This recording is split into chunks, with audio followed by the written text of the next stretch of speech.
ratio. So we are looking at both now. Okay, the next is return on your capital employed. So what is the return on capital employed? Return divided by capital. So the capital can come from your money and capital can come from the shareholders, your debtors. Okay, so there are two ratios on capital. One is your own money and another is total money invested into the business. Total money invested into the business will practically be similar to return on assets, because whatever you have, you're gonna be putting into the money, into the business in any case, right? And the return on equity. So, but how we calculate return on the total asset? What is the difference between return on asset and return on the capital employed is, one is calculated based on net income, another one is calculated based on earning before interest minus tax. So here we are not calculating based on net profit. The net profit is after deducting interest, correct? But here we are not deducting interest, we are adding back the interest. Why we do that?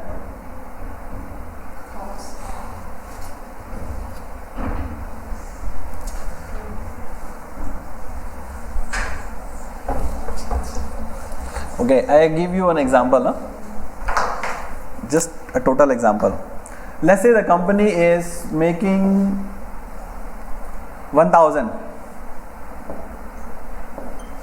in total, okay, total income. Now we assume that half of the total capital come from investors, right? Come from my paid up equity, and half of it come from the debt.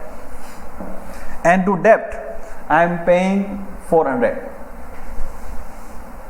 So who will keep the balance equity out of 1,000? 600. Equity will take, right? 400 will go to investors, to the investors.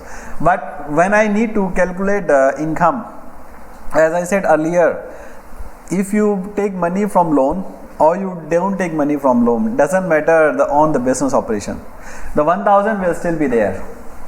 What if I take 100%, 75% from debt and the balance is from equity? We don't have this. So what will happen? The investors will take maybe 600 and the rest 400 will go to equity. But total will always be remain the same, right? There is one cake, there is one pie, it will remain the same. However you divide between the equity and your debt, it doesn't matter, but the total remains the same, it doesn't change, correct? So when we are looking at the business, comparing their performance, we don't include interest, because interest is like a dividend which you pay to your investors, correct? So when we are looking at the business performance on return on capital employed, we take total income, operating income minus the tax component, because what is left available to the investors here? Investors capital means your own capital plus your debtors. What is available to them? The net profit plus the interest portion, which is not payable to anybody else. This is kept only for the investors. You can get either interest or you can get either the dividend, right? So if you are the debtor, if you are the loan, you will get interest. If you are equity shareholder, you will get interest or you will get dividend, correct? So that's why we always calculate return on capital employed on earning before interest minus the tax component. Okay, so if your interest ratio, if let's say you are earning money, if your business, if your total investment on your assets, you are making 7%, and the bank offers you 5% interest rate, will you take the loan and invest into the business or not? Yes, because you can take the money at 5%, and if you invest the money into the business, you are earning 7%, right? So what will happen? Your return on equity, so the balance of 2% will go to where? The balance of 2% will go to equity shareholders, right, as a dividend. But if the bank is offering you at 8%, will you take? No. because you are not earning enough. So what will, if even if you take, what will happen?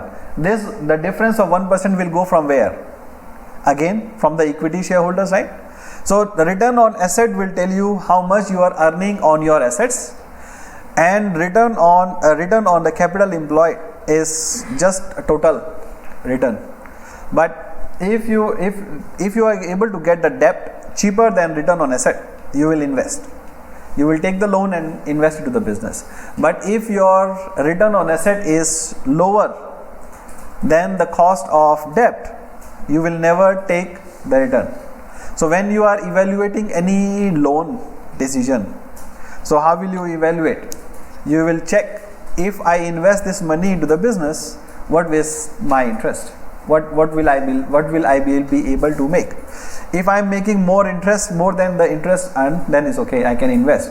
But if I am making less, I should not invest. Correct?